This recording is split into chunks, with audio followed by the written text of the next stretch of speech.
everyone. Welcome to the Innovators Journey, where we sit down with the visionaries, entrepreneurs, and industry leaders shaping tomorrow through innovation. I'm 16 Ramos, and today we're joined by Dr. Tracey Scherban, whose career has combined scientific excellence with a passion for expanding opportunities for future generations. Dr. Scherban, welcome to the show. Thank you. Now, you've been called a passionate advocate for women and girls in science. How did you come to take on this role? Thank you. That's a good question. I've always been scientifically oriented. As a small girl, I was fascinated by the natural world, by the constellations in the night sky, by caterpillars turning into butterflies. I grew up in the age of women's lib, joined the National Organization for Women when I was a teenager, and I believed anything was possible. So I developed an interest in chemistry in high school. I majored in chemistry at Reed College in Portland, Oregon, and my thesis was on theoretical chemistry. At Reed, I encountered no bias towards women. I joined the American Chemical Society while a college student at Reed, and I've been affiliated with this organization, which is the largest scientific society in the world, for almost 50 years now. After retiring, I got involved with women's groups and organized women and science symposia through the American Chemical Society, which brought together young women and girls interested in science with professionals from industry, academia, government, and business. The goal was to show young women that a STEM career is accessible to all who wish to pursue it. And I say to young women, if you choose a path in science, you will never be bored because in science, there's always something new to discover. And so you also organized the Women in Science Symposia in Portland, Oregon. That's right. So this was back, the first one I organized in 2018. That's when I was working as a instructor at Portland Community College. And I got together with some other women, and we had the idea of organizing a Women in Science Symposium. And because Reed College is my alma mater, I contacted a professor there who worked with me, Dr. Fry, Professor Fry, and we organized this symposium, which was held in the fall of 2018. And we engaged high school and college students from the Portland area and brought together about 100 high school and college students with about 50 STEM professionals from all areas, industry, academia, government. And we had discussions, panel discussions on navigating a career in science, on finding your path. And the students were able to ask these professionals about what it's like to go through the academic rigor of becoming a STEM professional, as well as what it's like to be a STEM professional. So I think the young women came away with a better understanding of what it's like to be a scientist, an engineer, a government scientist.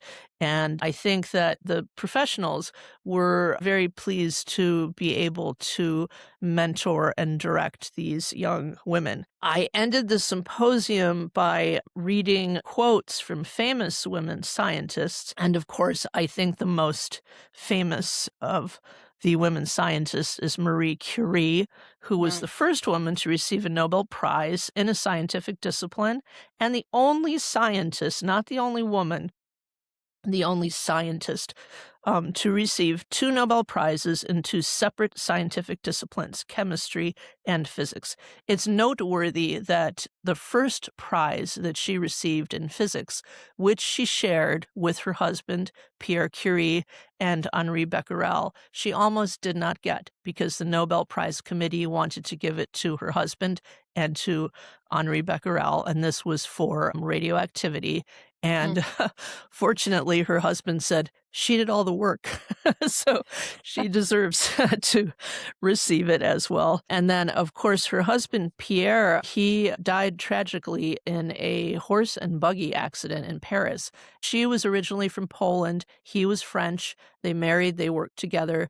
And when he died, she assumed his post at the University of Paris. She was the first woman to be a physics professor at the University of Paris. And this is her quote: "Nothing in life is to be feared. It is only to be understood.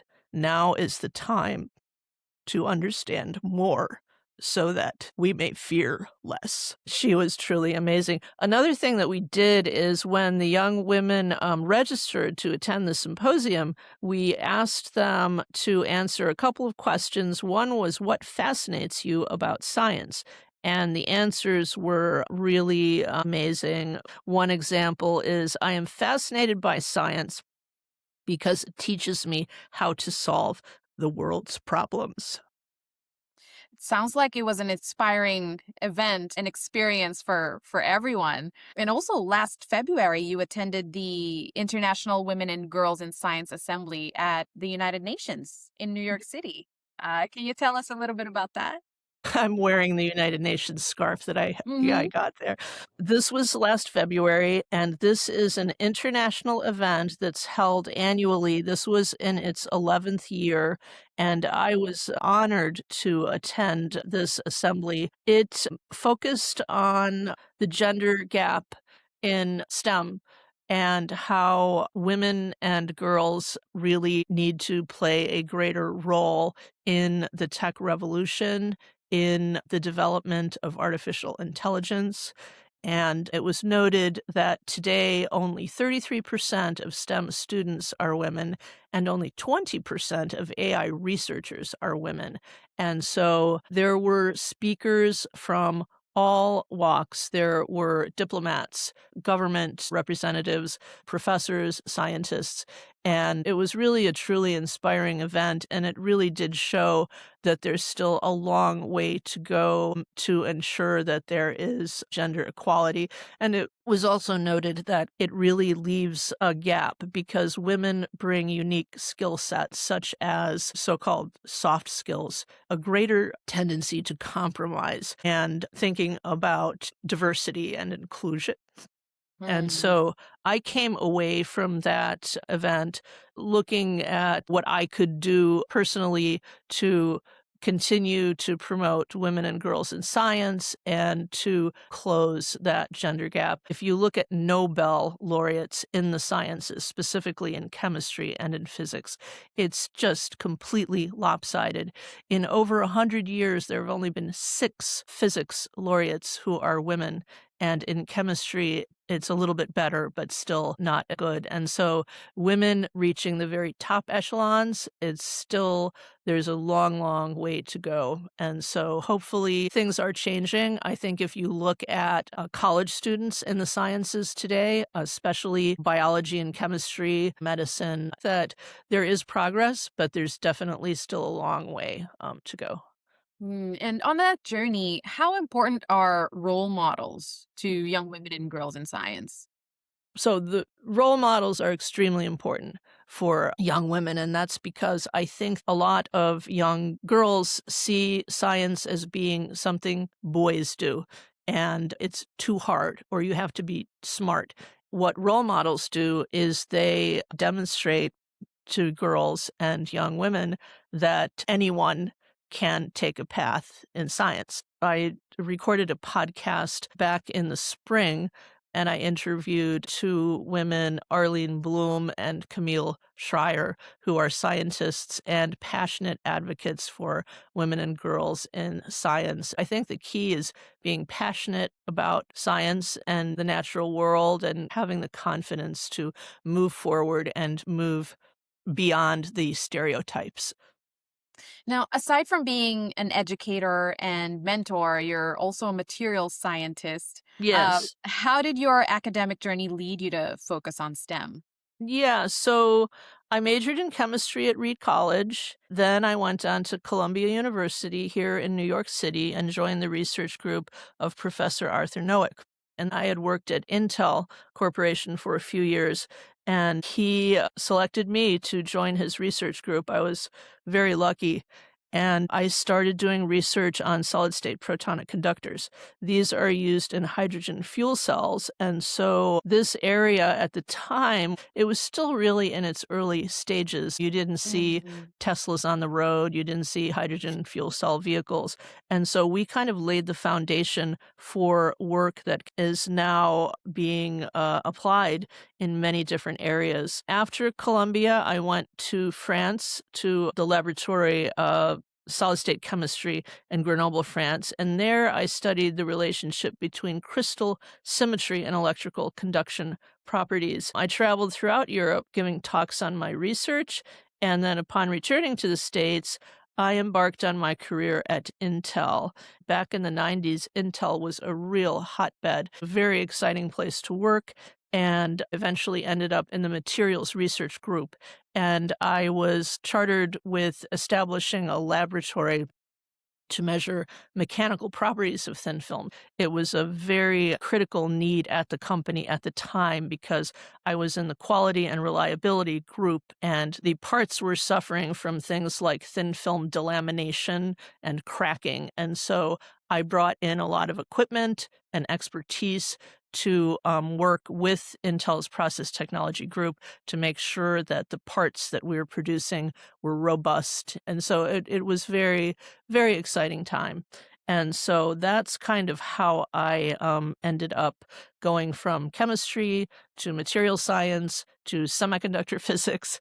And then in the end, I ended up back in chemistry teaching because after I resigned from Intel, I started teaching chemistry at Portland State University as well as Portland Community College.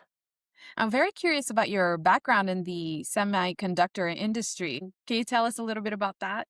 Yeah, well, so I started at Intel fresh out of Reed College with my bachelor's in chemistry, and I joined Intel's plasma etch group. I learned a lot about semiconductor device physics, and that's really how I became interested in solid state chemistry as opposed to more traditional chemistry where you're, mixing liquids and blowing things up and so on. I returned to Intel just because my time there was very interesting. I left because I knew after a few years that I wanted to pursue higher education. I very much enjoyed the research that I did at Columbia, but Intel kind of drew me back, and I was there from 1993 to 2004. And then that's when I left and started pursuing teaching, volunteering, and taking on projects with the American Chemical Society. So, a lot of what you do seems to aim to make a dent in how history is told going forward as far as girls and women in STEM. Is there a historical event that's made a lasting impression on you? Yeah, right from a young age, I was always fascinated by astronomy, the stars, the constellations, how we fit into that. And so, a couple of events that really made a lasting impression upon me were solar eclipses. And the first one was in 1979 while I was a freshman at Reed College. And one day, a couple of friends said, "Hey, let's go see the eclipse." So I jumped in a car with a couple of friends and we just headed east because we wanted to get away from the rain and the clouds in the Portland area.